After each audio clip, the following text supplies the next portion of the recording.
সড়ক অবরোধ কখনো যৌক্তিক মানে এই কথাটা বলবো না। আমি জনগণের কাছে মাফ চেয়ে নিচ্ছি। আপনাদের সাময়িক অসুবিধার জন্য আমাদেরকে মাফ করবেন। আপনাদের সন্তান মনে করে আমাদেরকে ক্ষমা সুন্দর দৃষ্টিতে দেখবেন। যদি আমাদের 4টার মধ্যে রাষ্ট্র কোনো সিদ্ধান্ত না জানায়, সেই প্রেক্ষিতে যদি না জানায়, তারপরে আমাদের কর্মসূচি হবে যে আমরা নর্থ সিটি ব্লক করবো। আমাদের কালকের আজকে যে কর্মসূচি আমরা এটা নাম দিয়েছি ব্যারাসাত ব্যারিকেড টু নর্থ সিটি। তো সেই প্রেক্ষিতে আমরা কিছুক্ষণ এখানে অবস্থান করব, তারপরে শান্তিপূর্ণভাবে আমরা এখানে অবস্থান করব কিছুক্ষণ, এরপরে আমরা ক্যাম্পাসের দিকে বলব। আপনাদের আগামীকালের কর্মসূচি কি হতে পারে? আমাদের আপাতত একটা আন্দোলনের সর্বশেষ কর্মসূচি হয় অনশন। সেই প্রেক্ষিতে আমার ভাইরা গত 3 দিন আগেই অনশনে বসেছে এবং অনশনের পরে আর কোনো কর্মসূচি হয় বলে আমরা মনে করি না। তাদের এরকম ত্যাগের পরেও সরকার, ছাত্র জনতার রক্তের উপর দিয়ে যে সরকার বসেছে, সেই সরকার তাদের সাথে দেখা করা দূরে থাক, তাদের সাথে কোনো রকম কোনো যোগাযোগ বা সহমর্মিতা কোনো কিছু প্রকাশ করছে না এখন পর্যন্ত।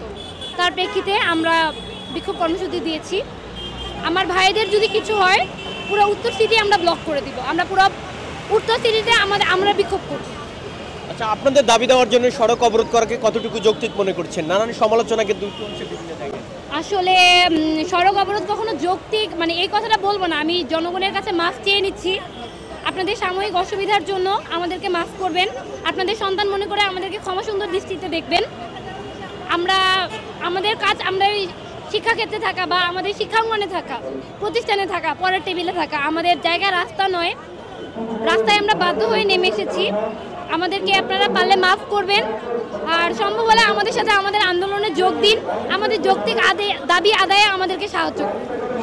আলাদা একটা বিশ্ববিদ্যালয় চাই, আপনারা কি সেটির সাথে একমত কিনা? নাকি তিতুমির 7 কলেজ নয় 6 কলেজ চাই। 6 কলেজ। তিতুমির কখনো 7 কলেজ মিলে বিশ্ববিদ্যালয় চায়নি। তিতুমির সবসময় 6 কলেজকে সমর্থন দিয়েছে যে 6 কলেজকে আপনারা বিশ্ববিদ্যালয় করুন, বা সেন্ট্রাল ভার্সিটি বা মেট্রোপলিটন ভার্সিটি বা 34শে জুলাই বিশ্ববিদ্যালয় যা ইচ্ছে করুন, আপনারা 6 কলেজকে করুন একত্র। আমাদের সম্পূর্ণ তাদের প্রতি আমাদের সম্পূর্ণ থাকবে, সমর্থন থাকবে তাদের প্রতি, 6 কলেজের প্রতি। তারা ভার্সিটি হোক, কিন্তু আমাদের এককভাবে আমাদের পরিচয়ে আমাদেরকে স্বতন্ত্র ভার্সিটি, স্বতন্ত্র বিশ্ববিদ্যালয় শহীদ তিতুমিরের নামে আমাদের তিতুমির বিশ্ববিদ্যালয় দিতে হবে। আমরা কোনো 7 কলেজের সাথে সম্মিলিতভাবে কোনো বিশ্ববিদ্যালয় বা সমকক্ষ কোনো বিশ্ববিদ্যালয় আমরা যাব না। আমরা আমাদের একক বিশ্ববিদ্যালয় চাই। জি, আজকে আমরা এই পর্যন্তই। আসলে আমাদের দাবি তো একটাই, তিতুমিরকে আমরা বিশ্ববিদ্যালয় হিসেবে দেখতে চাই। সরকার যেন এটাকে রাষ্ট্রীয় স্বীকৃতি দেয়, সেজন্য আমরা একটার পর একটা আসলে কর্মসূচি দিয়ে যাচ্ছি। কিন্তু যেহেতু তারা আসলে মাথায় নিচ্ছে না, যার কারণে আমাদের কর্মসূচি আস্তে আস্তে বাড়ছে। তো আজকে কালকে থেকে 24 ঘন্টার আলটিমেটাম দেওয়া হয়েছিল 4টা পর্যন্ত, যার কারণে আজকের এই মহাখালী ব্লকেট।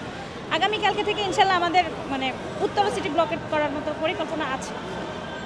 আগামীকাল থেকে আপনারা কোন দিকে যাবেন? আপনাদের কর্মসূচি কোন দিকে যাবে? আমাদের অনশন তো চলছে, আন্দোলন বা আপনারা যে সড়ক অবরোধ করার কথা ছিল সেটি। জি, সড়ক অবরোধ আজকে মহাখালী করেছি। কালকে সকাল 11টা থেকে গুলশান, মহাখালী, উত্তরা এগুলো ব্লক করার মতো চিন্তা ভাবনা পরিকল্পনা আছে। আচ্ছা, সাধারণ মানুষ বলছে আপনাদের এই দাবিতে সড়ক অবরোধ করা অযৌক্তিক। তাদের অনেকেই কিন্তু আমরা দেখছি আসলে দাবি আদায়ের জন্য আসলে ছাত্রছাত্রীদের এরকমটাই হওয়া। ছাত্রছাত্রী আন্দোলন করলে রাস্তা ব্লক হবে, এটাই স্বাভাবিক। তো এ কারণে আসলে আমাদের